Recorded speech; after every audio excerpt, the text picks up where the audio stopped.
പാവാടി അവൻ. നീ എന്തിനാടി അവനെ അടിച്ചേ? കൊള്ളാലോ. അപ്പൊ അവൻ എന്നെ അടിച്ചതോ? നീ അവന്റെ തങ്കക്കട ആയോണ്ട് ഐശ്വര്യമായിട്ട് ഡീസന്റ് ആയിട്ട് വരുമെന്ന് ചിലപ്പോ വിചാരിച്ചു കാണും. നീ ഒരുമാതിരി ബോക്സിങ്ങിനൊക്കെ പോകുന്ന പോലെ ബുള്ളറ്റിലൊക്കെ വന്നിറങ്ങിയ അവന് എന്നെ പ്രാന്ത് കയറില്ലേ? എടാ പൊട്ടാ, ഞാൻ അവനെ പ്രേമിക്കുന്നു വെച്ചിട്ട് എന്റെ ഇഷ്ടമൊക്കെ ഞാൻ മാറ്റി വെക്കുന്നത് എന്തിനാ? ഞാൻ ചെറുപ്പം മുതലേ ഇങ്ങനെ തന്നെയായിരുന്നു. വേറെ ആരോട് സംസാരിക്കാൻ പാടില്ല, മെസ്സേജ് ചെയ്യാൻ പാടില്ല, ആ ഡ്രസ് ഇടരുത്, ഈ ഡ്രസ് ഇടരുത്, ഇങ്ങനെയൊക്കെ റെസ്ട്രിക്ഷൻസ് പറഞ്ഞുകൊണ്ടിരുന്ന അതെങ്ങനെയാ പ്രേമാവുന്നേ? ആ ശരി പോട്ടെ, അത് വിട്. ഇപ്പൊ എന്തായാലും സമാധാനായില്ലേ? എന്നാലും എനിക്ക് എന്തോ ഒരു വിഷമം പോലെയുണ്ട്. എനിക്കിപ്പൊ അവനെ ഒന്ന് പോയി കാണാൻ തോന്നുക. ഹോസ്റ്റലിലേക്ക് പോയാലോ നമുക്ക്? ഇപ്പോഴോ? സമയം നോക്കടേ. ഈ സമയത്തൊന്നും ഹോസ്റ്റലിനകത്ത് കയറാനൊന്നും പറ്റില്ല. അതും നമ്മുടെ ബോയ്സ് ഹോസ്റ്റലില്. എന്റെ അമ്മ ഞാനങ്ങും ഇല്ല. നീ എന്തിനാടി ഇങ്ങനെ പേടിക്കുന്നേ? നിന്റെ ഡാർലിങ് കൂടെ ഇല്ലേ? എന്താ? ഞാനോ? എന്നെ കൊണ്ടൊന്നും പറ്റിയല്ല. എന്റെ അച്ഛൻ അറിഞ്ഞ് എന്നെ കെട്ടിയിട്ട് അടിക്കും. അപ്പൊ നീ വരില്ല? അപ്പൊ നിങ്ങളുടെ രണ്ടുപേരുടെയും കാര്യം ഞാൻ നിന്റെ അച്ഛനോട് പറഞ്ഞോളാം. ഓക്കെ ഓക്കെ ഓക്കെ, എന്നാ ഞാൻ വരാം. Okay, let's go. ഓരോരുത്തരായിട്ട് പോവാം. അത് ഞാൻ അകത്തെയല്ലോ. എന്നിട്ട് നിങ്ങൾ വന്നാ മതി. ശരി ശരി.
അടിക്കടവനെ ചെല്ല്.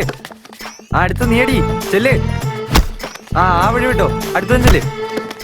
അടിക്കടാ. ആ ചെല്ല് പോ. ആ അടിക്ക്. ഇവളെന്താ ഇവിടെ? അകത്തേക്ക് കയറിവാടാ.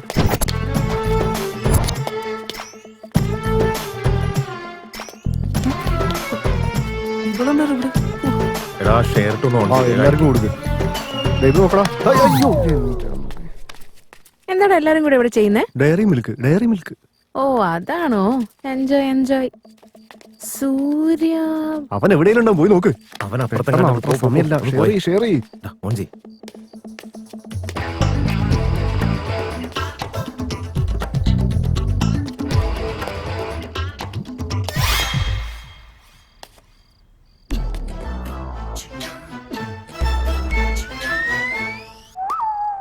സൂര്യ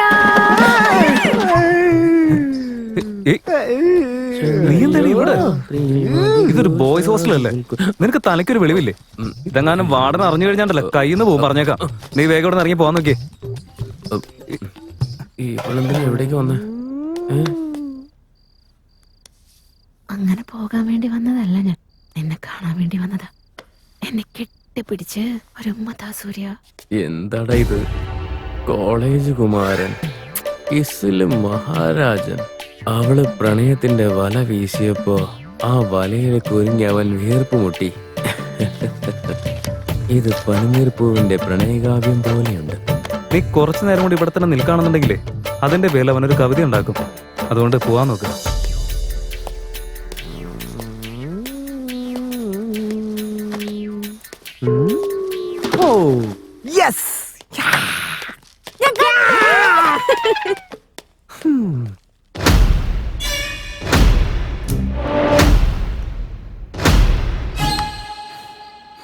ഒന്ന് വേഗം വാടി.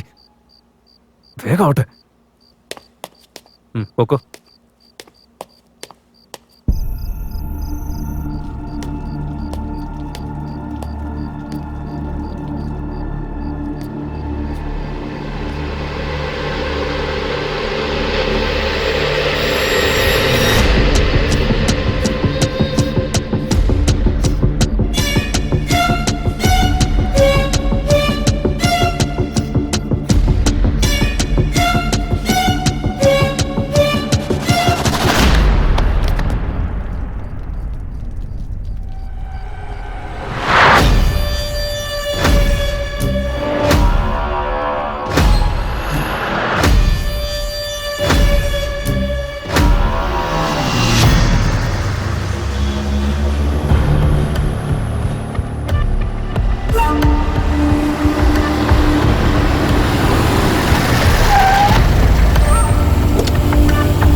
ഞാൻ പറയുന്നത് നിങ്ങൾ ശ്രദ്ധിച്ച് കേൾക്കണം. ഒരു കാരണവശാലും നമ്മുടെ കോളേജിന്റെ പേരിന് കോട്ടം വരരുത്. നമ്മുടെ സീക്രട്സ് പുറത്തറിയാൻ പാടില്ല. ഞാൻ പോകുന്ന സ്ഥലങ്ങളിലും ചെയ്യുന്ന കാര്യങ്ങളിലും യാതൊരു തടസ്സവും ഉണ്ടാവരുത്. എനിക്ക് മറ്റുള്ളവരെക്കാളൊക്കെ എൻ്റെ സ്വപ്നങ്ങളാണ് പ്രധാനം. ഇന്നലെ രാത്രിയുണ്ടായ സംഭവം പുറത്തൊരു ഇഷ്യൂ ആവരുത്. സ്റ്റുഡൻസിന്റെ മൈൻഡ് ഡൈവേർട്ട് ചെയ്യാൻ വേണ്ടി വേറെന്തെങ്കിലും പ്ലാൻ ചെയ്യണം. സർ, കോളേജിലടുത്തൊരു ക്യാമ്പ് നടത്താൻ പോകുന്നുണ്ട്. അധികം വൈകാതെ തന്നെ അതിനുള്ള അറേഞ്ച്മെന്റ്സ് ഞാൻ ചെയ്യാം. ഓക്കെ.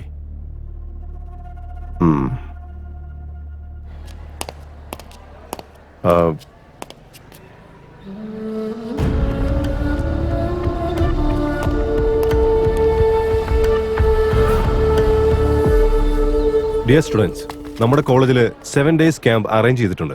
ആദ്യം വരുന്ന 50 പേർക്കാണ് അവസരമുള്ളൂ. താല്പര്യമുള്ള സ്റ്റുഡൻസ് ഓഫീസിൽ വന്ന് അവരുടെ പേര് രജിസ്റ്റർ ചെയ്യേണ്ടതാണ്. Thank you. സാറിനോട് ഞാൻ എങ്ങനെയാണ് ഇക്കാര്യം പോയി പറയുന്നത്? നീ നടക്ക്, നമുക്ക് നോക്കാം. സാർ, ഒരു കാര്യം, എനിക്ക് സാറിനോട് ഒരു കാര്യം പറയാനുണ്ടായിരുന്നു. ഇന്നലെ രാത്രി നടന്ന സംഭവമാണെങ്കിൽ അതിനെക്കുറിച്ച് പറയേണ്ട കാര്യമൊന്നുമില്ല. പിന്നൊരു കാര്യം, മിണ്ടാതിരിക്കുന്നതാണ് നിങ്ങൾക്ക് നല്ലത്. Sir, you can go now.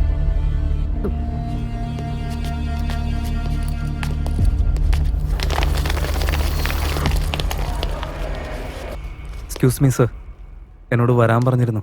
ആ സൂര്യ, ഒരു 7 days ക്യാമ്പ് ഞാൻ അറേഞ്ച് ചെയ്തിട്ടുണ്ട്. തനിക്ക് പറ്റുമെങ്കിൽ ഒരു ബസ് കൊണ്ടുവരാൻ പറ്റുമോ? ബസ്? ഇനിയിപ്പോ കല്യാണോ കാതുകുത്തോ അടിയന്തരോ നിശ്ചയോ എന്തോ ആയിക്കോട്ടെ, നമ്മുടെ ബസ് എപ്പോഴും റെഡിയാ. ഇതാണ് എന്റെ വിസിറ്റിംഗ് കാർഡ്. ആ ഷുവർ സർ. സർ, കോളേജിൽ മൊബൈൽ അലൗഡ് അല്ലല്ലോ.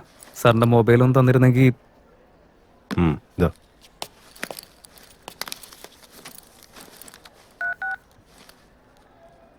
ഹലോ സർ, പോകാനുള്ള ബസ് പുറത്ത് വന്നിട്ടുണ്ട്. Very good. ആ ശരി സാർ, ഞാൻ പോയിട്ട് പേര് കൊടുക്കട്ടെ. ഓക്കെ. എടാ, എന്റെ പേര് കൂടി ഒന്ന് കൊടുക്കൂ, ഞാൻ ക്യാൻറ്റീനിൽ പോയിട്ട് വരാം. ആ ശരി. സൂര്യ, നമ്മുടെ ജോണിന്റെ പേരോട് കൊടുക്കട്ടെ? കൊടുക്കാടെ സമയമുണ്ടല്ലോ. അവൻ ഇന്നലെ രാത്രി മുതലേ കാണാനില്ലടാ. കോളേജിലും വന്നിട്ടില്ല. ഫോൺ ആണെങ്കിൽ ഓഫ് ചെയ്ത് വെച്ചിരിക്കുക. എന്താ പറ്റിയെന്ന് ഒരു പിടിയും കിട്ടുന്നില്ല.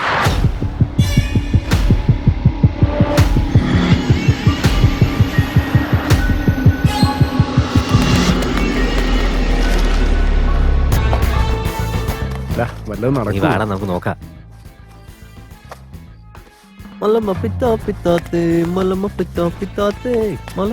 മച്ചാനെ, നീ റെഡിയല്ലേ? ആ ഇവിടെ ഉണ്ടായിരുന്നു. റൈഡാ. എന്താ പറ്റി? എന്താ എന്ത് പറ്റി? കുറച്ച് വെള്ളം കുടിക്കാൻ കൊടുക്കടാ. ഞാൻ അതിനു വേണ്ടി വന്നല്ലടാ. ക്യാമ്പിലെ വെള്ളം അടിക്കാൻ പറ്റില്ല. എന്താ പറഞ്ഞത്? വെള്ളടിക്കാൻ പറ്റില്ലെന്നോ? ഇനിയിപ്പൊ വെള്ളടിക്കാൻ സമ്മതിച്ചാ തന്നെ അത് വാങ്ങാൻ നമ്മുടെ കയ്യില് 5 പൈസ ഇല്ലല്ലോ. കാശില്ല, കാശില്ല, കാശില്ല. നമ്മളെ പോലുള്ള എല്ലാ മിഡിൽ ക്ലാസ്സുകളുടെയും പ്രശ്നം തന്നെ ഇതാ. പ്രോബ്ലം എന്ന് പറഞ്ഞ എന്താടാ? പ്രോബ്ലം ഉണ്ടെങ്കിൽ സൊല്യൂഷൻ കണ്ടെത്തണം. ആ സൊല്യൂഷൻ എന്റെ കയ്യിലുണ്ട്. എന്താടാ അത്? നമ്മുടെ മെക്കാനിക്കൽ വർക്ക്ഷോപ്പിൽ കിടക്കുന്ന സ്ക്രാപ്പെല്ലാം എടുത്ത് വിറ്റേക്കാം. ഈ ഡാസ്ലിംഗ് രാജ്യം ഉള്ളിടത്തോളം കാലം മദ്യമൊന്നല്ല, അച്ചാർ ഉൾപ്പെടെ ഒന്നും മിസ്സാവില്ല. അതൊക്കെ ഓക്കെ, പക്ഷെ ഇതെങ്ങനെ നമ്മൾ കൊണ്ടുപോവാ? ഡിയർ ബോയ്സ്, ഈ 3 വർഷത്തിലെ ഡിപ്ലോമ കോഴ്സില് എന്തൊക്കെ കാണുന്നു, എന്തൊക്കെ പഠിക്കുന്നു, എന്തൊക്കെ ചിന്തിക്കുന്നു, ഇതെല്ലാം നമ്മൾ ഇപ്പൊ കാണിക്കാൻ പോവാ. ഓക്കേ?